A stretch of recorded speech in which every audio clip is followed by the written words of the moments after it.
Chapter 4. The Road Through the Forest. After a few hours, the road began to be rough, and the walking grew so difficult that the Scarecrow often stumbled over the yellow bricks, which were here very uneven. Sometimes, indeed, they were broken or missing altogether, leaving holes that Toto jumped across, and Dorothy walked around. As for the Scarecrow, having no brains, he walked straight ahead, and so stepped into the holes and fell at full length on the hard bricks. It never hurt him, however, and Dorothy would pick him up and set him upon his feet again, while he joined her in laughing merrily at his own mishap. The farms were not nearly so well cared for here as they were farther back. There were fewer houses and fewer fruit trees, and the farther they went, the more dismal and lonesome the country became. At noon, they sat down by the roadside near a little brook, and Dorothy opened her basket and got out some bread. She offered a piece to the Scarecrow, but he refused. "I am never hungry," he said, "and it is a lucky thing I am not, for my mouth is only painted, and if I should cut a hole in it so I could eat, the straw I am stuffed with would come out, and that would spoil the shape of my head." Dorothy saw at once that this was true, so she only nodded and went on eating her bread. "Tell me something about yourself and the country you came from," said the Scarecrow when she had finished her dinner. So she told him all about Kansas and how gray everything was there, and how the cyclone had carried her to this queer land of Oz. The Scarecrow listened carefully and said, "I cannot understand why you should wish to leave this beautiful country and go back to the dry, gray place you call Kansas. That is because you have no brains," answered the girl. "No matter how dreary and gray our homes are, we people of flesh and blood would rather live there than in any other country, be it ever so beautiful. There is no place like home."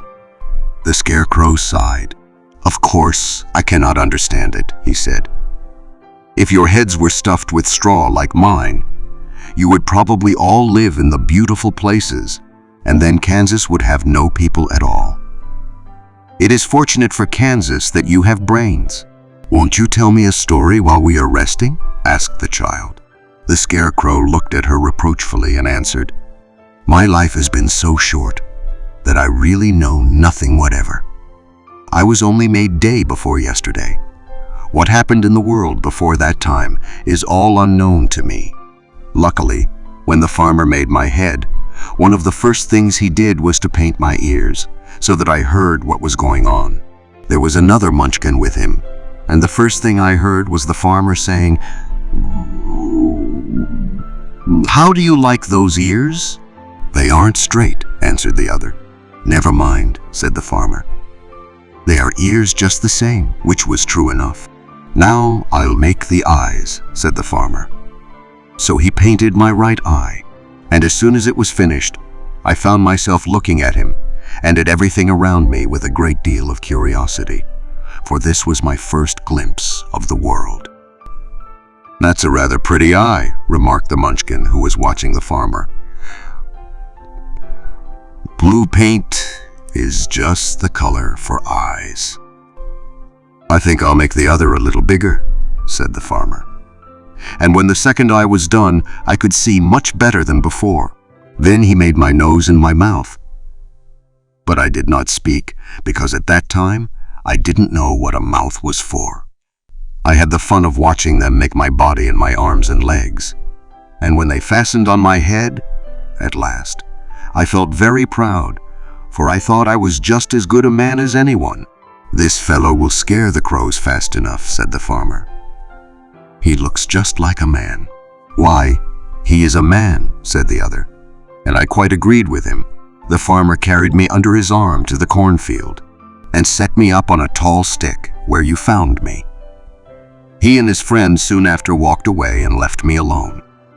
I did not like to be deserted this way, so I tried to walk after them, but my feet would not touch the ground, and I was forced to stay on that pole.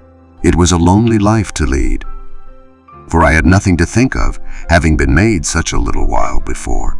Many crows and other birds flew into the cornfield, but as soon as they saw me, they flew away again, thinking I was a munchkin. and this pleased me and made me feel that I was quite an important person. By and by, an old crow flew near me, and after looking at me carefully, he perched upon my shoulder and said, "I wonder if that farmer thought to fool me in this clumsy manner. Any crow of sense could see that you are only stuffed with straw." Then he hopped down at my feet and ate all the corn he wanted. The other birds, seeing he was not harmed by me, came to eat the corn too. So in a short time, there was a great flock of them about me. I felt sad at this, for it showed I was not such a good scarecrow after all. But the old crow comforted me, saying, "If you only had brains in your head, you would be as good a man as any of them, and a better man than some of them. Brains are the only things worth having in this world, no matter whether one is a crow or a man." After the crows had gone, I thought this over and decided I would try hard to get some brains. By good luck, you came along and pulled me off the stake. And from what you say, I am sure the great Oz will give me brains as soon as we get to the Emerald City. "I hope so," said Dorothy earnestly, "since you seem anxious to have them." "Oh yes, I am anxious," returned the Scarecrow. "It is such an uncomfortable feeling to know one is a fool." "Well," said the girl, "let us go." And she handed the basket to the Scarecrow. There were no fences at all by the roadside now, and the land was rough and untilled. Toward evening, they came to a great forest where the trees grew so big and close together that their branches met over the road of yellow brick. It was almost dark under the trees, for the branches shut out the daylight. But the travelers did not stop and went on into the forest. "If this road goes in, it must come out," said the Scarecrow. "And as the Emerald City is at the other end of the road, we must go wherever it leads us." "Anyone would know that," said Dorothy. "Certainly." "That is why I know it," returned the Scarecrow.